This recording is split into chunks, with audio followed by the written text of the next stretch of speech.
It's now our pleasure to present the final and most compelling award of the evening, the 2010 Competitor of the Year. This award is presented to the athlete who most exhibits the athletic ability, character, and fortitude within competition so that their accomplishment is seen as the defining moment of the past year. Did you hear that, Bob? The defining moment of the past year. Defining moment. It actually was a defining moment because it was such a classic race. Going into October, very few people were picking the 2007 Ironman world champion, Chris McCormack, to win the race.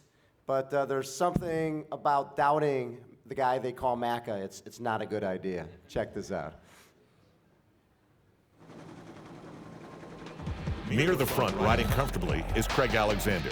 What you can't see is the burden of expectation. A three-peat is heavy, and wearing number 1 is like having a bullseye on your arm. Besides expectation, Alexander has to contend with a stacked field. Among them, the last man to wear the crown before Alexander, fellow Aussie Chris McCormack. Chris McCormack moving up on the right in the red. The pace is quickening as the riders head back to town. He certainly likes that. Why? The 07 champion has a simple plan to take out the pre-race favorite on the bike and ruin Alexander's spirit. Lieto arrives at the transition first. His bike time was the fastest today and the 3rd fastest ever in the race. Now it's time to do the math.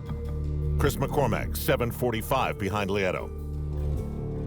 Germany's Andreas Raelert, he's 8:15 behind. Craig Alexander is a whopping 15 minutes and 25 seconds behind the leader.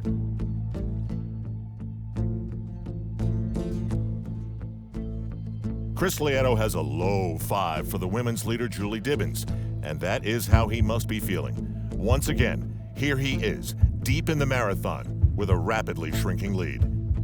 There's a presence behind him, and it's going faster than he is. And he doesn't have to turn around to feel it. Chris McCormack arrives and makes the pass. Lieto watches Macca as if to try and read his mind and figure out what the secret is to winning this race. As one dream evaporates, another one percolates. Andreas Raelert looks like a hydration science project, but it's right there in front of him. The lead of this great race. The separation is just seconds, with only 3 miles to go. You look for a weakness, and there it is. It is that slight McCormack pause that allows Raelert to bridge the final gap. Raelert moves alongside. They seem even in every way now. It may take you back to a similar duel in 1989 between two legends, Dave Scott and Mark Allen. It is remembered as the Iron War. Now, 21 years later, history repeats with two men who have enough respect for the history of the race to understand the significance of what's happening. Amazing is what Macca's awareness is. This one's going to be even better. Into the town of Kailua Kona. There are less than 2 miles to go. Then on the downhill, a foot becomes 2, becomes 3 as a lead grows. McCormack pulls away.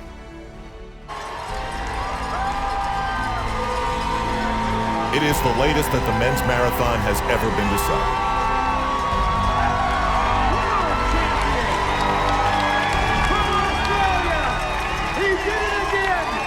Chris McCormack wins his second Ironman in historic fashion.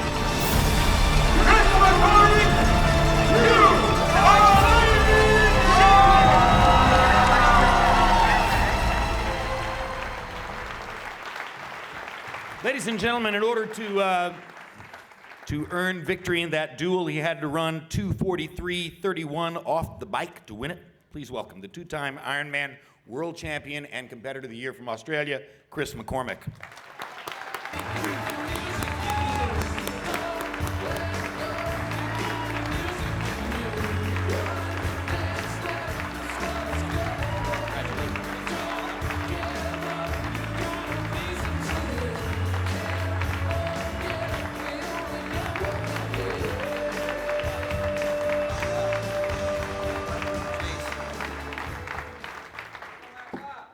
Oh, cheers.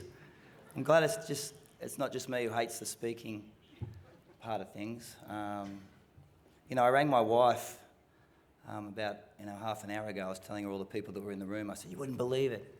Rod Dixon's here. I said, Steve Scott, that guy used to make you watch those videos from '84 with Sebastian Coe, he's here. I said, Bill Walton's here. Remember Bill, the basketballer? She's like, oh, yeah. I said, Ryan and Trista Sutter are here, and she's like, make sure you get a photo with them. So, Ryan, I've got to get a photo later.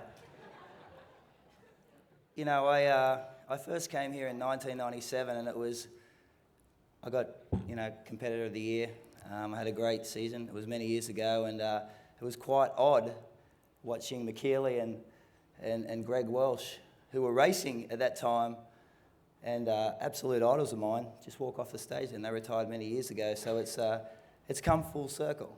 It really has, and it's an absolute honour to be standing up here, 15 years later with an award like this, and in a room full of your peers, in a sport that I dreamed about doing since I was a 12-year-old boy. All I ever wanted to do was be a triathlete and aspire to be great like two people that grew up in the same area as me, McKeely Jones and Greg Welsh, who are here tonight.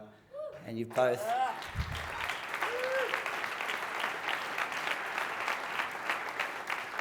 I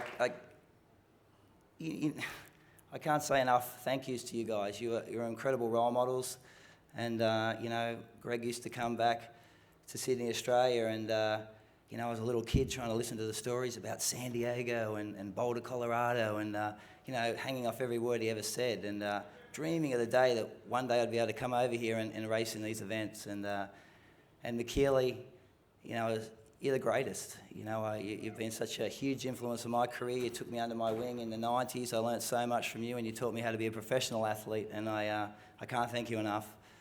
You win awards, and you have to thank the people that got you up here. And in my life, in my career, there's been a team with me for a very, very long time.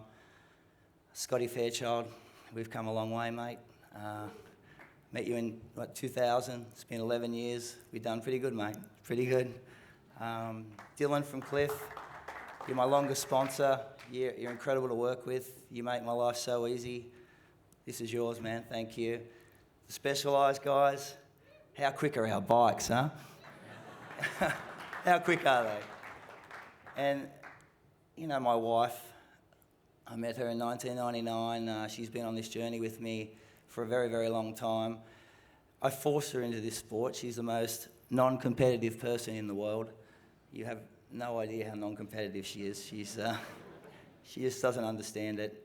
We have 2.5 wonderful children that have got to share this journey with me these last few years, and this is for them. I can't thank you enough. Michael, I'm not retiring yet. There's been a lot of talk about it, but it's because these girls are going so damn quick. I'm worried about getting beaten by them.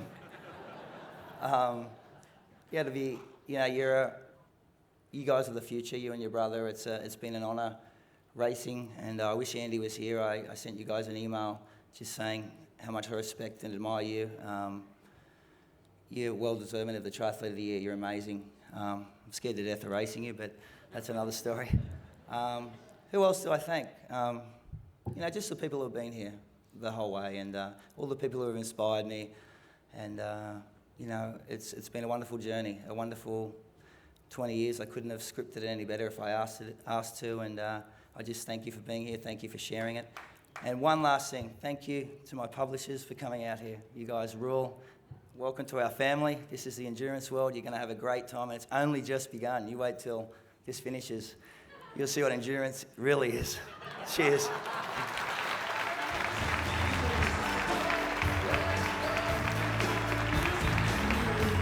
Yeah. Mr. Chris McCormack.